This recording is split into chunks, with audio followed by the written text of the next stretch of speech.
My life is not a normal life. Chovola bakakati olaba bino ebiseera abamu we babeerera mu kanisa zaabwe nga beegayirira Katonda ffe Katonda abatulese wano signing a contracts. Yes, I'm so proud, I'm so humbled, I'm so delighted to be part of Brenda's Beauty World. Omukyalo ono wa Brenda najjako wano neewunya ebintu byakola naddala mu baana ebintu byakola nga wajja wano kasente ku business agenda mu bakadde agenda mu baana n'abantu abali obubi. So nengamba no, let me be part of this family. Era nzize wano nga we mundaba olunaku lwaleero okukiikira kampuni ya Brenda Beauty's World. Abawagizi bange nabagamba nti bantu bangi nnyo bajja ne bagaba Wisdom jange otulangire naye nze simala galanga. Bwe nkugamba nti ono atunda ttaka mba nkimanyi nti oyo atunda ttaka nti oyo Paradise Estate. Bwe nkugamba nti ono musumba atunda asimba miti kyekyo. Kati leero nzize obbanjulira Brenda's Beauty World nti okwongera obbannyonnyola byabadde akola mu myaka egiyise with my audience. Naye kyankwatako ennyo nti Brenda wojja wano wa Brenda byonna byogenda okulaba byagenda okunkola byonna byakola sente tazitwala butwazi mu nsawo ye naye aziddiza abantu abeetaaga abaana abakadde n'abali obubi zonna wogenda ku mitimbagano ne byakola ojja nakwewuunya mwana wange omanye nti no buli kyokola kyonna olina kujja wa Brenda ogula sabbuni oba ebizigo kubanga byakola okuddiza abantu mwattu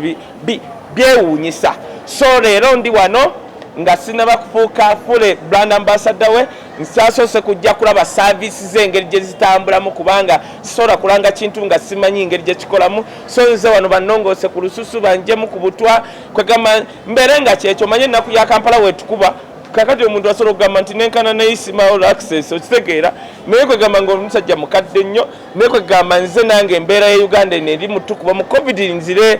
ku nnomo ntunula yange. Mulina kye mubuuza ku ekyo nga sinayingira kubalaga new family.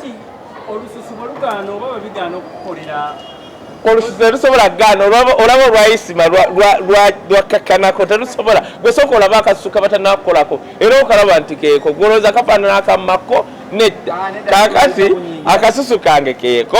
bazze kwongeramu. By the way osobola okuba n'olususu ng'olaba lulungi kituufu naye ate ng'olina obutwa ebyo byanjawulo session bakyogera bata ekyo kyennyini ennyini ennyo kakati jangu wano bakuggyemu obutwa n'ebirala byagenda otunyonyola ng'abikozeeko. Njagala okugamba abantu bonna abawagizi bange nti twettanire nnyo abantu abayimiriraho ne Wisdom n'abatuwagira mu bintu nga bino naye nga sinayogera bingi mujje tuyingire tulabe. Nsanyusa okulaba maama ensi yonna njagala obbanjulira mukyala Brenda wuno and I'm so happy to be part of the family. Mbadde nkyogera wali ngamba nnyo abantu nti bantu bangi nnyo bajja ne bagamba nti Wisdom twagala otulangire naye ntya nnyo okuddira my brand ogiteeka ku kintu kye sitamanyi naye we najja ewa maama Brenda ono neewuunya ebintu video zeyandaga wano titali mu business kola bukozi business naye ali mu kuzza eri abantu abeetaaga yandaga abakadde be nagulwa Acholi kotazi nandaga abaana kwegamba yandaga video nyingi kwegamba n'ensirika busirisi nga kwegata nkuba bukubi kikopo naye ngandaga nti no we are doing this to give back to the community. So I'm proud okubanga nze ate ne business ye bwe yandaga ku bantu abazzeeko wano ne babakolako ensusu neewuunya nnyo omuntu nga azze wano yalina embalabe esimanyi yalina biki ne bamukolako mwattu n'aba nga listed ready. So njagala obbanjirira abawagizi bange I'm proud and delighted. I'm so humbled to be part of Brenda Beauty's World from today. Baako kyogamba abantu nga tonna tulambuza. Mbeebazizza nnyo mwenna abali n'omukulu Wisdom Kayenze Brenda Mukisa Mugagga era amanyiddwa ng'omukugu w'ensusu awamu n'ebyendya ndi ku Mabirizi Complex ku Kampala Road okumpi ne City Square bye tukola kulongoosa nsusu zammwe abaami n'abakyala naye ng'omwami ono wabagambye nze it's my passion to help the needy. Ntambulira nnyo ku mulamu ogw'okuyamba omulala nze nkimanyi nti obulamu bwo bukugondera nnyo ng'oyambye omuntu ali mu bwetaavu kati ova laba nti ntambula n'abaana abalwadde ba sickle cell ntambula n'abantu abalwadde ba mukenenya to empower them ntambula n'abakadde bangi nnyo balekeddwa mu society abaana bali Kampala abakadde bali mu byalo beetaaga medication tulina abaana abaazaalibwa nga balema abantu baba neglectinze babasudde katulina different homes ze tutambula nazo okubawa ebyokulya nze nakugamba ndi mulimi nima emmere kuba njagala nnyo omuntu abe ng'alya kinkwasa ennaku omuntu okuba nti muyala mwavu ate mulwadde kakyovala nti nkola misana na kiro era neebaza nnyo bakasitoma baffe mwenna abatuwagidde kyonna kye mutuwagira nakyo we bring it back to the community okuyamba abaana for example abaana ba sickle cell bagwamu omusaayi tulina okugula eddagala lyo too expensive naye bino mbikola single handed naye olwaleero ngenda kugamba nti sirinzekka omuntu ajja n'agula ekizigo ku Brenders aba afuuse patana wange omuntu agula ka oil aba afuuse patana kinsobozesezza okukola omulimu guno okugutwala mu maaso era mbeebaza nnyo naawe nkwebazizza okujja ne bannamawulire bonna mbeebazizza okubeera ku Brenders Beauty World mpozi n'okubategeezaako nti tetwerusa abantu ku Brenders it's a natural skin clinic kati gwayagala okudda ku original nga kwegamba ebizigo badde bikwokyeza olususu olujjudde embalabe tukolako nze mbirivingira nnyo omuntu okusigala ku langi yeezo ey'obuzaaliranwa yes wow mami waliwo nali ndi wano omwami najja naga mpaka sabuni kano nyongerako kano tulageo ka sabuni ka oil tuve wano bakoleko bannange nonno bino bye biruma abayaye kale challenging isima ne isima by the way okay ngasina yogera ku isima kekano ka sabuni waliwo nali wano omwami najja nagamba mpoyo noli omugateko noli nentunira omuvubuka bwenti nenga ng'abimanyi mwattu kati kano kakola ki kati sabuni ono ayamba omuntu yenna ayina embalabe omukyala ayina olususu nga lukalu sabuni ono amuyamba n'omwami abutuka ekirevu n'omuntu yenna ayagala okufaanana obulungi mu community sabuni ono amukolera kati ka oiro kano kayamba omukyala ayina dry skin omwami ayagala okulabika obulungi mbadde neyeetusiza obugalo bukonye njaga kudda mu original kati bino ebizigo bwaddira kino ekizigo n'akigatta muno aba afuuse ow'omulamwa wow ng'agatta ka oil ka mu kizigo singa mba nina obusobozi bwabyo ebibiri mbuzaamu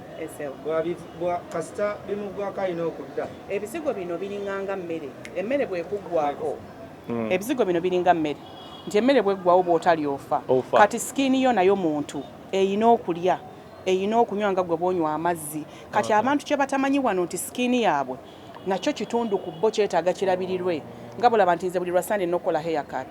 bwe sisala nviiri style efa kati era lwe lususu omuntu agala okulabika obulungi ateekeddwa okwebeereramu okitegedde Wisdom Kaye mwagala ng'omuntu ekyokubiri njagala nnyo omuntu afiiringa kyenfiiringa he has the passion for the needy ekyo kyekisinga okutugatta mu byonna omuntu alumirirwa omulala kinkwatako nnyo actually sikola naye yekka nkola n'abantu bangi naye engeri gyali nti kyenkola yakyagala ekyokuyamba abali mu bwetaavu I'm in love with him as well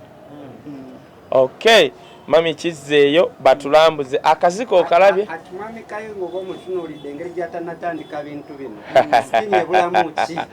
kati sikini y'omukulu onyonyole nekiri ekyobutwa kuba kyesinga obukulu kati sikini y'omwami ono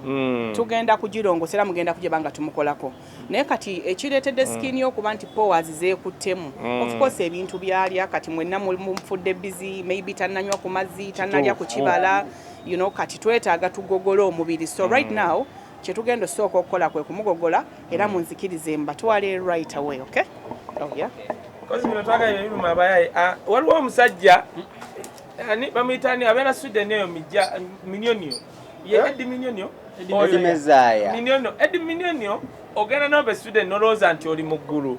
naye kankubuulire bino kati bye bikuluma ffe tuli Uganda tusayininga contracts you understand naye tofaayo Eddie bw'onookomawo wano nze nja kuvugako around kuleeteko wa mami Brenda akoleko olususu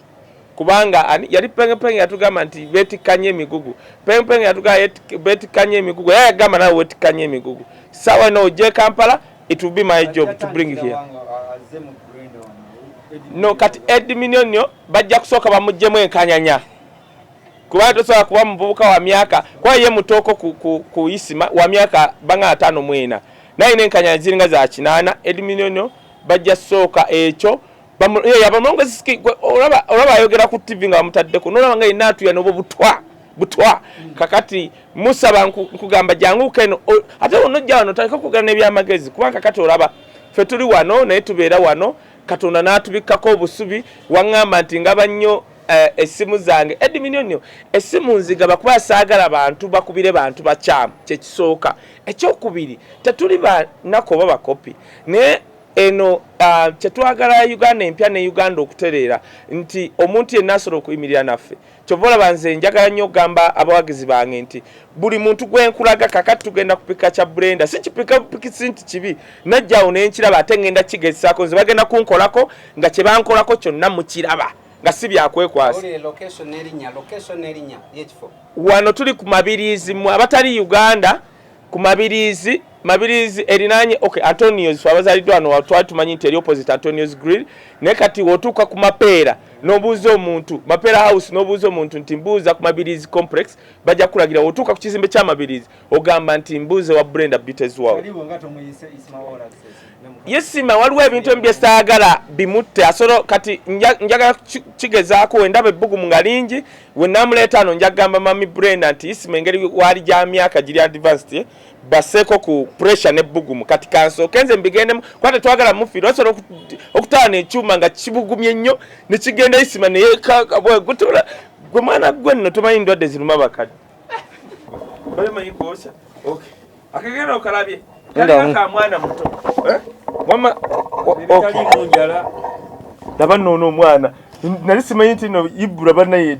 nti aba yaziba gundi amaaso ebigere byante biri mu njala nkole nti bwenti bansibye ebintu bino babagenda kunkebera mitima waliwo omuntu ajje wano n'omulabira ddala nti wadde tebannakebera naye omutima era Katonda yayamba naye kati togenda India jangu wano ku Brenda's kituufu kayo oli mulwadde nange nkitegedde kayo mumusabire ekyo muyinza okubuukamu ane kyenjagala okwebaza mukyala Brenda nti we balaba Kayo Wisdom kati bino omanyi tubeere Uganda tomanya byolya tomanya kiki ne kati tuli wano kati tuli wano Yesima eyabinjigiriza Yesima ina kyasobola okuyigiriza okujjako okulima obukupa bannange tamuwayirizanga muntu bintu bikulu nnyo nenga newuunya Yesima nga Edminion agamba Yesima talina byakola simanya ali Uganda banekamba buulire bw'olaba ng'omuntu ng'ali Uganda omwaka ne guggwako omwezi mwaka muwe no respect neka kati kyekyo ntumirako mukulu Kakensa tumira ku Rita Kagwa Vice President wa Uganda Bloggers Association mu diaspora ani omulala tumirako ku Edminion tumira ku Tamale Junior gwe ngendo okuba emiggo kasaddamo okuyingira omusajja Babe tumirako nani tumirako na ali okumpi okujja abe nali mugoba leeta nti akalwa ajja kawulira nga kamutuuse ntumira ne gwe bagenda okuddamu okuba akalwa emitiyana omanyi Joyce Baagala ye gundi Joyce Baagala yagambye agenda mudda muli yamusinga ebululu emitwalo 2 kuna agenda musinga 10 mutumiddeko simanyi oba banamuwanika buwanisi ku kitanda naye ebyo no bikola kituufu Bebe bwe yavuddeyo n'agamba Ssebo nti mu Desemba buno bonna bucaafu buva mu Kaye ono alabika sabbuuni buno bucaafu buva mu Kaye mbulaba butandise mukono wali Dokita nja mugamba ajje wano tulabe kyagenda okugamba ane badabuza ku kya Muzeyi Bebe yavudde n'agamba ebivulu mu Desemba oba January batuta mukulu Bebe engeri gy'alina ye ssente singa yagambye mbu batuta mu November oli first son ensonga bazimanyi anti labayo anti kyengabi ye Bebe yalinawo ka ssente ke issue yandibadde ate namulabye yabadde na Abitex n'agamba Bebe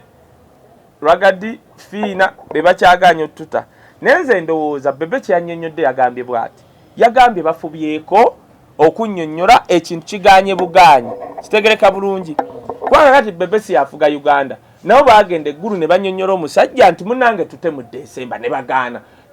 kati Bebe akola atya so yagezaako nga buli omu ne Fiina yagezaako ne Ragadi n'agezaako biganye kati tukole tutya twaziza omusango ne tufuna omuntu yava mu industry nesimba ku musajja buli omu agezezaako however Bebe yagambye we bata mu January weeks 2 awanika kiwatule kati nga bawanika ekiwatule ne mu week ezo batene busaabala Bebe agenda kuwanika kiwatule bakkirize ne busaabala bagite akukabasa kati bayinza okuta kiwatule ne batata busaabala baba good official muganda wange tomanyi kiri Uganda tomanyi nawe bebe yalese ennyimba omanyi bebe sebo yalese ennyimba Bebe ayina ennyimba empya Osaabala tayina. bebe yalese ennyimba tujja kuguma bugumi atukube muziki tukkirize. Wakkiriza nti omusajja tomusobola? No, bebe nagamba bebe twawukana mu ndowooza approach y'ebintu byabufuzi. So wali twali ku bakiyita bitya twali ku political hype nti nga ye engeri gyakolamu ebyobufuzi ndala ne kati sawa ya muziki bebe mwe banekamba bulirwa kubanga abantu kye baali boogera kyali kituufu nti wali okolera bebe nga Jesse mwagala kusitugira awo. kati ate lwaki nedda no bebe kati bebe kankubulire politics kasitagwa bebe nze mmanyi lumwajja keera mmanyi nti no bebe lumwajja keera wano abeeko omuntu gwawagira ensi egw'eddalu. Ani oyo? Teweesiganga abayimbi bassa kimu bebe oyo omulaba oyo ne Bobby balabika batubuzaabuza kuliko omu agenda okuwagira munne mu byobufuzi. Mbabuulidde abayimbi balya kimu banywa kimu bakola batya abayimbi abo nze bala mulumi yangamba gwe teweesiganga abayimbi balinga bamalaaya asobola okwogera leero ngaakwagala enkya nadda wali abayimbi bassa kimu mugenda kulaba na bebe agenda kiraba gwe lindako campaign ezijja omusajja nkubuulidde bebe agenda tukuba yagambye weeks 2 gwajja gutukuba bebe aguweza ebyaddala sikyekyo ate oweebusaabala oweebusaabala waliwo ekintu nga kati olaba Yesu yajja mu nsi n'abeeramu emyaka 3 mu egyo yabuulira enjiri okumala emyaka 3 kati yo Kayanja ne wanabuulira enjiri okumala emyaka 7 tasobola kwenkana Yesu yagibuulira emyaka emeka waliwo amanya owulya siryogeddeeko Pasa Kayanja ne wabuulira enjiri okumala emyaka 7 tasobola kusinga Yesu yagibuulira okumala emyaka emeka 3 kati ye Bobi Wine bannange twakkiriza Katonda yamuteekako ekisa omanyi lwaki akuba oluyimba lwe yakuba emyaka 10 emabega n'oluwuliranga olupya ate gwegendera ennyimba z'omusajja zirimu ebigambo oba kyobulanze muyita nabbi ebigambo byayimbanga nga tusuubira nti ali mu byabufuzi kati bebiriwo nze mbabuulidde bebekulu agenda tukuba bebekulu yagamba mbu ye takompozinga nnyimba za nnaku okitegedde kati bebekulu gwelinda kiwaatule ogenda kuwulira oluyimba lwazagenda okuba 1 2 3 4 nagadde oluyimba lwe yakubye gyenvudde ebbanga lyonna tubadde tukumanyi ng'omusajja atakwatagana bebekulu naye leero tulaba byoyogera byonna omusajja omuwage yakuwadde kati sikumpa wuliriza kugambye nze sisobola kutya kunsiba nkugambye politics aba politics approach yange ku byobufuzi eyawukana neya bebe bwe kijja ku music aba music nze omuntu akubye good music wamanga nti akubye ki good music bebe yaleese oluyimba olwo gyenvudde good music yes for example nze nasaze enkoko yange nga ndabye Palace ajjuzza Regents I was so happy kye nali ngamba era nze neebaza Chameleone kwa yakitegeera Chameleone liwe obyagwawo kumwe emmotoka abantu baali bamuvuma ku social media baali bagatidde mu famire y'amayanja yonna kati nengamba sijja kikola ki kukikkiriza why famire y'amayanja evudde wala tu famire y'amayanja tetulina kye tugibanja famire y'amayanja erimu Wizo erimu Palaso kati nga sola kukkiriza Palaso na Wizo kukkirira ku bivumo biri kubanga bo baali tebafunye emmotoka kubanga oli yali asobola bigumikiza nga afunye emmotoka yes abantu ne bakitegeera ne baleka Palaso ne Wizo kitegedde yes ate musiimengako blogger wavangayo ku defendinga mbasiimeko tuyimiriddewo ku lwa Wizo nga noli omwana Shamba Boy nenjogera statement nebankubira neggulu nabagamba temusobola kuddira superstar nga Wizo nemuteeka ggulu ne muwa miliyoni emu kitundu n'atajja tukuba mpi okitegedde gomaye ekintu kyankubisaako essimu okuva eggulu nti ssebo twamuwako miliyoni emu kitundu gyogatwa yewe tuba twagimuwa kitegeeza kuba bantu mpi nembagamba Wizo is a superstar bw'omulinaana nga talina ssente ng'oyogedde bya kisiru alinako kuba engolo oba teke alina ennyimba mmeka bukyanga redi yafa Wizo muwe emyaka egyo egi 2 mugenda kulaba Wizo twetaaga bwetaazi ddoboozi lye kutuyingira mu mitwe otegeda kwegamba kubanga twalemeramu ekya radio mu myaka 2 mujja bwe muti abantu baali bajerega Palaso and I stood one man's army like this. Lego oli musajja wa mayanja family kufadda. wekiri no naye ate kati tetuprovinze Palaso teyali kibalaze mbungereza kati linda kati kankubuli quote my words ate Palaso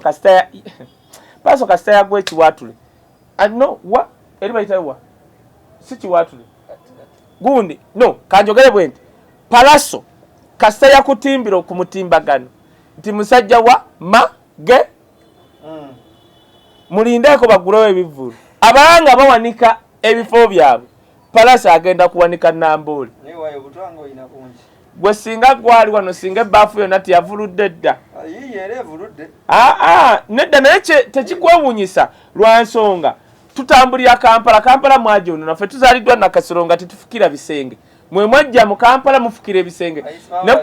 ne ku Serena kati oyo ayina sukaali ayina omunnyo ayina bikiyisima kyobola wakati isima busaawa yonna abaafuka batufukiridde ebisenge by'e Kampala babimazeewo okisegedde kyobola ffe twakula tetulina bupande Kampala bugamba mbuno don't unite here naye kakati bayisima kasabajja e Kampala ne bava e Kawempe buli wamu bataddewo akapande don't unite here yes Madam Brenda buno butwa kiki lindako omusawo agenda tebinaggwayo mwagala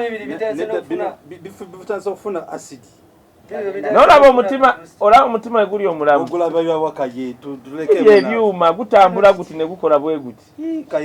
kaye mumusabire mbu kaye bakusabire ate bantu mmwe naddala bali mu diaspora bino bye tulina okukola okweyimirizaawo sawa yonna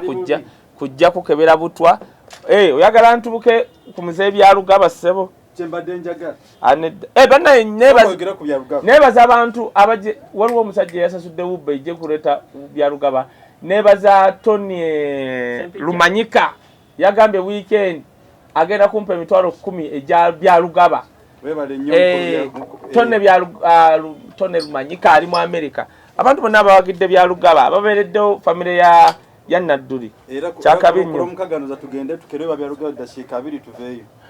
no problem Tone mu America Tone Lumanyika erinnya nalikutte nnyo ngenda abyalugaba Ibrahim mu America namwe abali mu America bannange mwagira mukulu byalugaba mukulu byalugaba okulaba nga ekintu kye kiba kyakabi nnyo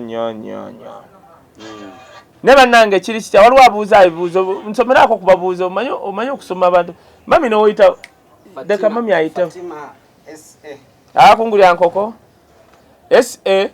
America egambe etya bujudde nnyo okendezaako yabadde agamba senga yalinze olaba obufuuse bwe butyo ba black atananka kayatanywamu musajja tutambulira mu butwa mama kati akoleeta kategeeza kikubujjamu kendeza butwa twagala bali mu kumukamula kaye mulabe kaye bamukubye obutwa kirabika kati wane no process kino kye kigenda amaaso wane detoxification okujjamu obucaafu detoxification due copy okay ekigambo ekyo kiringa characteristics kyatusumbuwanga tola nono side kiddemu okyogere kujambigire mukka tujja ku mubiri gwonna naye nga munda muliye mu bwongo buli wamu era obucaafu tubufuna mu bintu bye tulya bye tunywa kati bino bivuddewo eyo kale evuddewo kakati obwo bwe bucaafu buva mu mubiri naye bukyali bungi bugenda kuvaamu we are just beginning. We want the body to get connected well. So koleke. Ati obuchafu singa bakomyeyo nga kikoze mu process amazzi olumu gajja sigala nga ga white nga sigala brown. Reason nti ombiri gwaffe gutereka obuchafu buyingiza obuchafu on a daily basis. Tunuze eri abantu omulabe. Mmere gye tulya ebyokunywa bye tunywa. So it is a process. Kakati omuntu yena yansaze magezi kikatwala batandise okwegomba nange nzije omuntu yena kimukakatako okwejjamu obucaafu kubanga embiri gyaffe giringanga motoka emmotoka zaffe zeetaaga service nga bw'obeera n'ennyumba yo n'ogikolako n'ogirongoosa tulina katenzi zaffe zino muzirabye naye tuzikyusa kati omubiri gwo buli lw'otaguggyaamu obucaafu ofunamu obuzibu obw'enjawulo. For example abantu bangi nnyo bafunye kyetuyita premature death. Abantu balwala abantu ne bafa nga tebatuuse kufa because bucaafu bugane busannyalaza omutima gw'omuntu ne gubanga gulimu amasavu mangi ensigo n'erwala ekibumba ne kirwala amagulu ne gasannyalala. For example abantu abamu bali ku ddagala oyinza okwanga omuntu aga nti mbadde ku ddagala ly'akawuka okumala emyaka 2 engalo nga ziddugadde enjala nga ziddugadde emimwa nga gikubye kale endala amaaso gakyuse ebigere bizimbye kati bw'ojja n'ojjamu obukyafu kitwala obulamu bwo ku next level naye ate jjukira nti n'abantu balina okuyigirizibwa biki bateekeddwa okulya kyovala nti wano tulinawo akanyomero ke tuyita date plan oyinza otunuulira omwana ow'obuwala myaka 2 olubuto lukoma eri kati bw'ajja n'akola detoxification okuggyamu obukyafu kiyamba okulowalinga olubuto olwo okubanga lunene bannaffe bafunyemu obuzibu mu kussa ate abaami abamu abasinga obungi actually palamenti zaabwe zaggalwawo dda tebakyayina maanyi gabafuula bataata reason bukyafu olw'okuba nti emibiri gyaffe gino tulya buli lunaku oli ekyemisana olya breakfast oli ekyeggulo kati obukyafu obwo gye bukoma okubeera munda mu ggwe functionality y'omubiri gwe tesobola kutambula bulungi kyova olaba nti atulaba essaawa zino mu advising okunywa amazzi agabuguma okujja ku blenders okwejjamu obukyafu ate mpozi ntera nnyo n'waka advising abantu okussa ku mazzi agalimu enniimu abantu bangi nakizibwa tebagenda mu toilet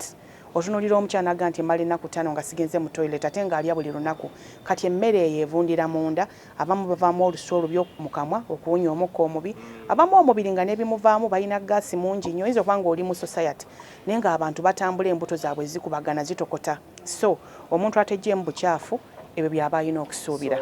ndi waka nange njagala kujja for detoxification tuli ku Mabirizi complex ku Kampala Road okumpi ne City Square kati ekya ssente kigenda kusinziira ku bwetaavu bw'omuntu kubanga obwetaavu bw'omwami ono bwawukana for example Katonda mwadde omukisa ntali ku ddagala ate omulala ali ku ddagala omuntu ayinza okuba nga mulwadde w'akawuka alina pressure ate alina sukaali kati endwadde ezo zonna zeegatta kati obukyafu buyitirira so ebintu ebimu twetaaga kulaba patient era kyova olaba nti abantu abasinga balina embalabe ezivaamu amasira kubanga byabaalidde chapati sumbusa pizza biki byonna bigenda ne byegatta naye osobola okulya ebintu byo if you wish to have them naye nojja ku blenders ne tujjamu obukyafu n'oyigirizibwa biki by'oteekeddwa okulya kyayi w'ennimu agenda kuyamba atya nina mukwano gwange ntera okumutuma avuga booda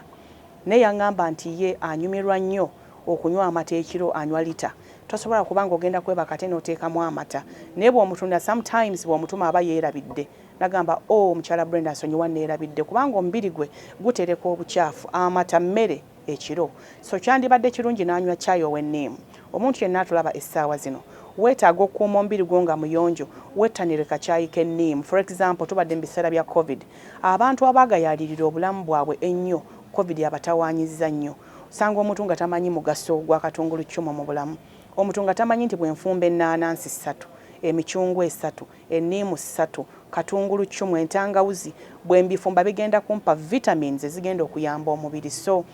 ku Brenda's Beauty World tuyigiriza abantu engeri gye bayinza okwekuumamu nga balamu basobola okubeera nti baba balamu tukola ku makya okuva ku ssaawa 2 paka ssaawa 11 olwaka few time kati oli ng'ayagala okumanya services mukola bino ebyokugyamu obutwa kati lyagala kumanya menu yammwe yonna eyimiridde Brenda's Beauty World is a skin clinic. Singa mba nina embalabe mukyala Brenda ajja kuzinzijamu nga teseeruse kubanga abantu abasinga obungi bakimanyi nti okujjamu embalabe oteekeddwa kweyerusa embalabe ne ziryoka zigenda kati ku Brenda's tukujjanjaba naye n'osigala mu butonde bwo ekyokubiri singa oba olina omugejjogejjo ku Brenda's tukusala omugejjo singa oba nga oli ku ddagala ery'enjawulo automatically obulamu bwa dokita kugamba ojja kubeera ku ddagala olisigalako but we detoxify tukujjamu obukyafu obwo ne kiteeka obulamu bwo ku next level ate training abaana ab'obuwala nze nakizuula nti singa abaana bonna basoma emirimu gino kuba bw'ogenda ebundi bugi abantu bayidde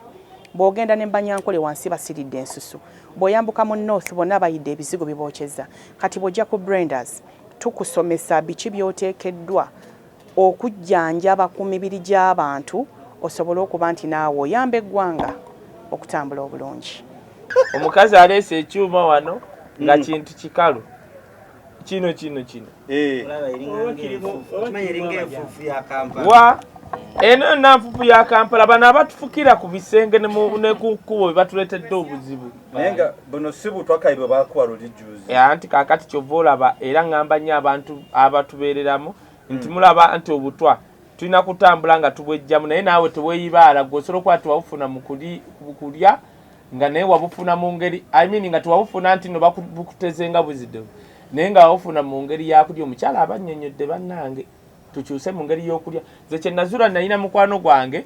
yaŋŋamba nti ye alya buli kyayagala n'amaana ajjako ku kiriniki nga zino eza Brenda ne bamukolako Otegedde gwe kati gwe dokita okulya engeri gy'okwagala ennyo tosobola kuva kukulya kati gwe lya byoyerya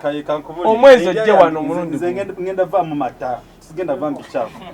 manza n'ogagula ono oli owa boda gwe batunyonyedde anywa akadomola k'amata nywa amatanga ngenda okwebaka gwe oli serious mumanyi lwaki abantu baffe mu western osanga oli nga yagejja omukono bw'ati oba ekisambi kiriga kyata vitamin consultation badde mbagamba nti waliwo ewaffe enzyme bagamba ekoma okukola ku muntu kumata oba ndowooza ekoma ku myaka 16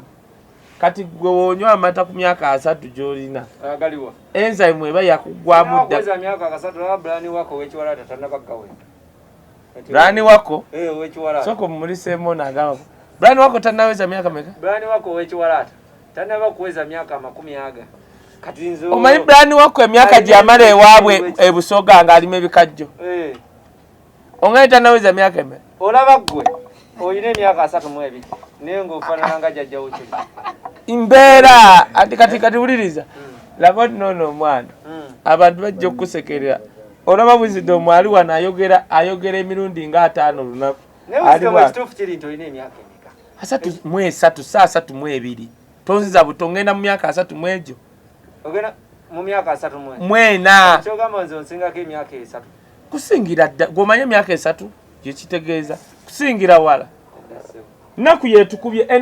ennaku yetuleetedde bino ffe twali batujja mu bino twakula n'emirembe gyaffe naye abasajja bakatukalakata emyaka aga Kampala yonna nfufu tugira buli tulyawo abayaye kuvaamu butwa kakati abamu mulabika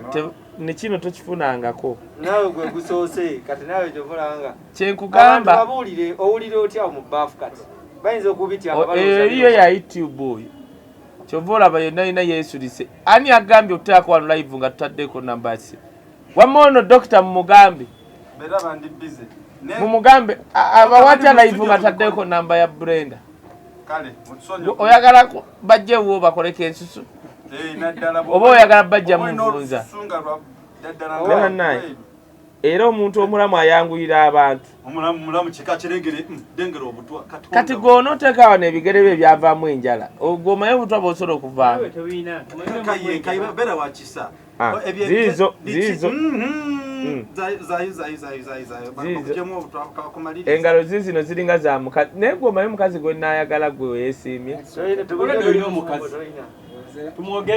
mwogere laba nno waatunula ewulira byaleeta mu live omusajja oyo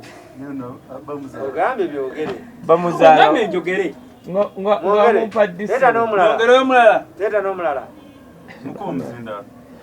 omuzindala Sandra tuleete omulala naye kale bambe embeera yeeyo agenda engulu obutwa bugenda bukendeera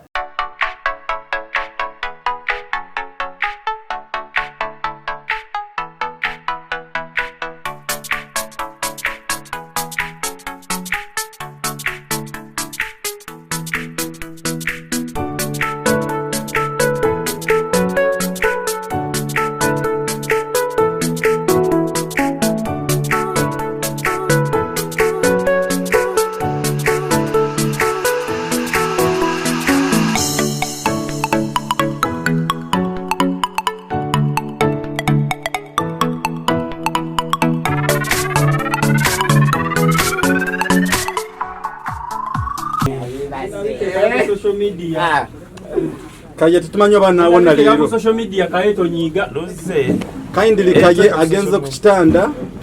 naye bambi kaye tukusaba katonda akusasira one kaye mbikaje bakubikamu keyo luze kwata bulungi esimu y'abantu ndaba bagamba banne bali okay nyimukemu naye osobola okuba ng'oli mu kikubo wakola ssente zo toweeyagala janguuko wano bakubi tobitegeera na bigendemu era bigenda biri serious kubanga ebintu ebyawansi obiwulira kati muzeeyi kati kino nkoleta bagenda na kunsiba akaba kayagenderera mu musabire kapa zisiba kiddako naye kati kyekyo ogenderera ne banaye mulaba okubasita bakolako ensi yonna eraba kati abali awo bonna bonna bantunulidde luzze abantu balabaawo bannange ono bamwita mulindo wa Bernard naye byagala essebo basanga wa Brenda wano naye wayo lusunga lina lwanjaba kisinze crocodile wayotanga ku muliro mu kyalo alesiga yakuddamu kwogera nsiriise kati mumwogere wayotanga omuliro mu kyalo alayika ayitanga mbuwukiwuki entalo za Museveni kakati golina njawulo kino eyisimawolo access yali anyumya ne president Yoweri Kaguta ebyakayima bibuuze nze agenze mu koma ya kumusa massaging mujja muliisa ebizigo ng'ayogera yogera muko tulabe oba osobola Auntie Brenda, praise God dear. Bakuzeemu. Brenda mulokole bulijjo. Auntie Brenda, praise God. Kali. Era kozera noonyezayo kayo mulokole. On a guy do PhD as soon as you can please because you are unique. PhD ni what? Be realistic. In talking.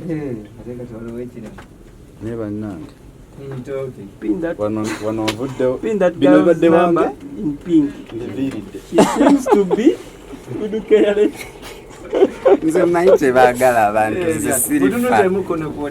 zisirifala. If I come back to Uganda, I need that. Yiga tukutumiddeko jangu Beauty Brenda. Mukama Katonda katusabe because Brenda's beauty about cutting ngenda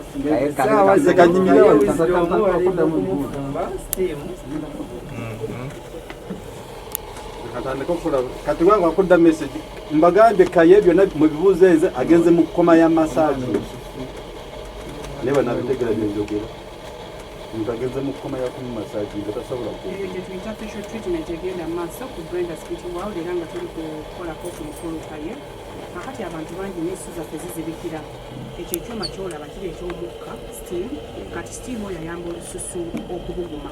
olususu bwe lukuguma obulungi ogenda kulaba nga ebikyafu byongera okuvamu ate nga wansi eno oyinza okulaba nti beautician ali kumukolako foot massage. Foot massage oyo bulungi nnyo abantu abasinga obungi tusanyala ebigere tulemerera okutambula obulungi olw'okuba nti emirimu gibaawo okufuna service kati omwami ani agenda okuvaawo ekyo kyonna kyanaaba agenda okukola kijja kubanga mu butuufu kimwanguyira kati abantu abamu bayinza okuwooza nti enkola eno yakwejalabya eno therapy ebeera eyamba omubiri gwo okubeera nti nagwo gufuna service. Tulina emmotoka tuziwa service naye n'emibiri gyaffe tulina okugiwa service era twekubirayo ennyo enjawulo omuntu n'abeeraawo nga tasobola kweteekamu kasente n'obeera muntu naye ng'olusulabika bubi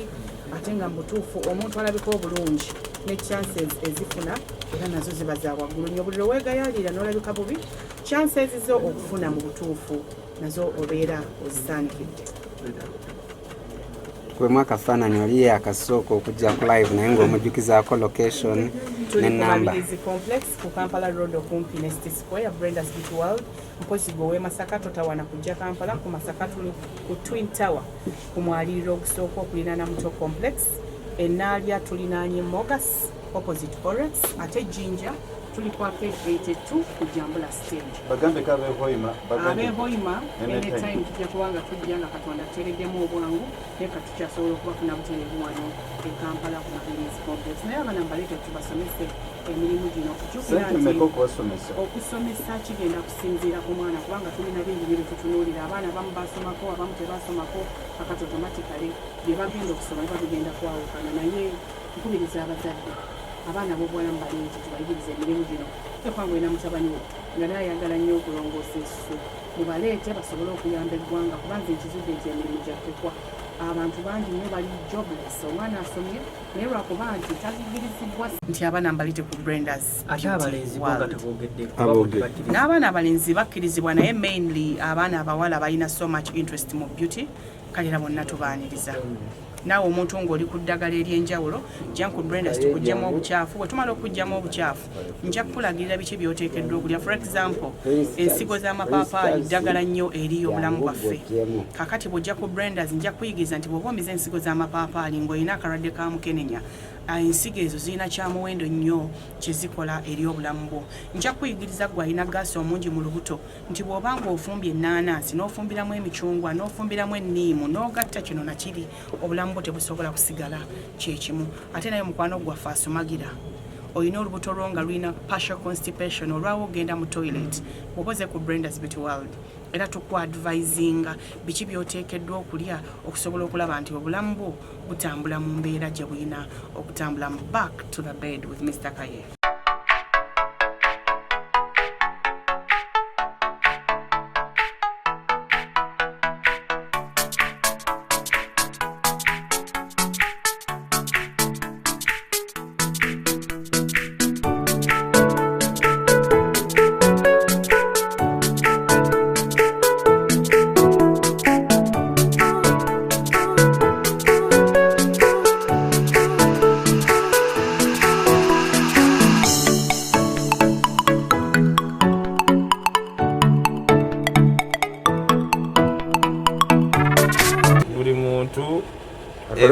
Ensusu bannange mujje muzikoleko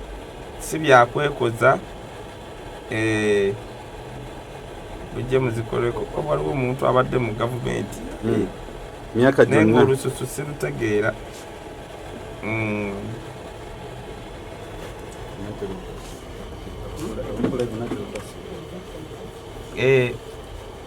luze Remarks esembayo mba mbasibula musolo musibula ne mama Brenda walenga yatunyonnyola zenja kuddanga amaze okunkolako nga kakati mami Kaye na tugenda ku mawulire agasaawa emu nawe oliko mu headlines kubuuziza Kaye Wisdom, are you going for a wedding? Nina gwenjogereza atanaba kukkiriza bulungi wamma yakkiriza dda lwakubata ati aswala okumwogera mu bantu ni bannange ize nswala kale wamma mbadde nsakubuuzaako owulira otya and which advice you give other just beautiful. How do you feel beautiful? I think he's going for introduction. Sekubuulidde omwana n'asekawo wetuba mu naye struggle bannange ensangi majoli Kaye Wisdom bali mumukolako ka massage kakati kino bakita batya facial what and kunyiga mbalabe Facial treatment. Okay kale sibula batulaba mami Brenda yabagenda basibula sibula tuli mu section A tujja komawo mu section endala jagalo basibula naye kyemba kubiriza muwagira abantu abatubeererawo leero tuli wa mami Brenda jangu wano ku mabirizi bakoleko ebintu mutwalo mulamba ku kasente katono ngammeka sente ntono nnyo gwe tozibuuza gwagendo zisasula kakati n'olw'ensonga eyo jagalo basibula muwagira abantu abatuwagira jangu nnyo okwogera ekintu ne ŋŋamba nti abawala abasinga naddala e Uganda balowooza nti tebalikaddiwa singa baali bakimanyi bandikoze decision ezigasa obulamu bwabwe nti biseera byabwe by'obuvubuka okuva ku myaka 18 paka 3 yaba amanyi tagenda kukaddiwa kati akola ensobi nnyingi nnyo alaba ati omulenzi lwakubanga alabika bw'atyo atambula bw'atyo mbw alina emifumbi n'alowooza e future kirala okuba n'omulenzi alina emifumbi ne future oli ku Brenda's Beauty World eddwaliro ly'ensusu otuusa otya okutumanya n'okujja wano era akulaba ayagala amanye ekikuleesa? First of all lususu ekisooka nti abantu bangi nnyo bali mu Uganda nga ensusu zaabwe tamanyi kyazikolera kati tulina obuzibu nti omuntu asobola okulowooza nti wajja Kampala wagendaawo ku Gazaland mbu wagitambula okuva eno paka eri mbu abatunda ekizigo wamugamba nti twala kino ekizigo kigenda kukuyamba mbu oyo amwesiga nnyo bambi. Bannayuganda tulina culture nti twesiga omuntu gwenguzeeko ekintu kumbe abantu bafa bakiyita batya nti abantu bakyali beesigwa oli akwata ekizigo nga mutufu tekiri nayo kadi eganye omuntu akwata ekizigo nga tekiri nayo n'akiguza n'ogenda okyesiiga naye wayita omwezi oba weeki n'okomawo ku muntu yaguza ekizigo ekyo kyakkola bubi kankuwe ne kino asobola biguza okumala omwaka mulamba naye kakati ojjanga wano first of all Brenda's Beauty World ombamanyi ojja basangaawo ti badokita bansusu nti n'oba weerusanga wakola ensobi oba wajja embalabe z'otutegeera tekikwetagisa genda mu ssabo bawa tula butuuzi bakunnyonnyole bakoleko bakugyemu obutwanga abantu bakirabye then ensi egende mu maaso. Kyandibadde kya buvunaanyizibwa omuntu okwekuumira ku langi ey'obuzaaliranwa nga teyeeyerusizza. Kyandibadde kya buvunaanyizibwa lwakubanga abantu batulimba balina n'engeri ezo ezigamba nti nno nti yaddeyaddeko ng'omubi omweru. Kyandibadde kyavunaanyizibwa kuba kati ogenda e Bulaaya olabira ddala nti abaddugavu bakita beematira ku lw'ensusu zaabwe nti omuntu beera ku that black beauty, that chocolate, that color of yours nti ojje wano ku Brenda bakunnyonnyola engeri gy'osobola gimaintainingamu nga talina buzibu. Olina ekigambo ky'oyogedde n'eŋŋamba by the way. Abantu wano Uganda naddala abasajja baali balowooza nti omusajja w'onaaba maaso totunda na mundabirwamu otambula butambuzi ogwo omulembe gwaliwo gwaggwaawo. Ebiseera bino oyingira mu ofisi y'omuntu bw'oti nga tonnayogera kigambo asooka kuwulira mpunyayo n'akutunuulira engeri gy'otunula tasobola kwesiga na ssente na mulimu gwe ng'otunula nga kisodde. Kati so ebyo ebiro by'omusajja mbu onaaba amaaso teesiga na bizigo n'atambula n'atunula nga watuna byaggwawo. Kati endabikayo kye kitiibwa kyo. Kati bwe nzija wano wa Brenda n'aŋŋamba omanyi okimanyi nti olususu lwo olina ddulabiranga wooli emmere. Kati okimanyi nti ebizigo by'ogula okuteeka ku mubiri gwo olina obyegendeza togamba kwatawo omutwalo ogenda ondeetera ekizigo neesiige. How? Olina okuba nga bw'ogenda mu nnyumba z'abazungu sabbuuni gwanaaba akawoowo buli kimu kyonna osanga product emu wabigulayo company kyakozesa mu kunaaba mu kukola kino empunya gyawunya. So kyekiseera guno mulembe nti kubanga abantu batwesize nze nyina she Bungereza ngenda genda bwe nti okwogera omuntu agenda kusasula paundi za ntule bw'ati okuntunuulira tatagala kutunula muntu alinga kisodde atiisa. So kugamba naawe ali eyo nti okubanga oli mu ssomero oba university oba secondary bitya tomala goonoona lususu lwo maliriza okusoma olyasobola n'okutunda bw'ati n'akuwa omulimu holiday nga gwatula mu dduuka lyo okumutundira ku bintu kubanga olabika bulungi. So kitwale nga it's part of ngeri nga wetukeerayo kulya emmere woba olabirira olususu lwo. Otugambye oli analyst bakwadde penny n'olupapula essaawa zino. How can you describe Brenda Mukisa Mugagga? Sorry. Brenda Mukisa Mugagga kwega mbuziza n'ekibuuzo nekinkoleza n'okunkoleza but Brenda kizibu nnyo okusanga kampuni eziringa mmwe kati si kyogera kubanga gwoli wane. First of all I would say you guys you have a better reception. You are what you speak.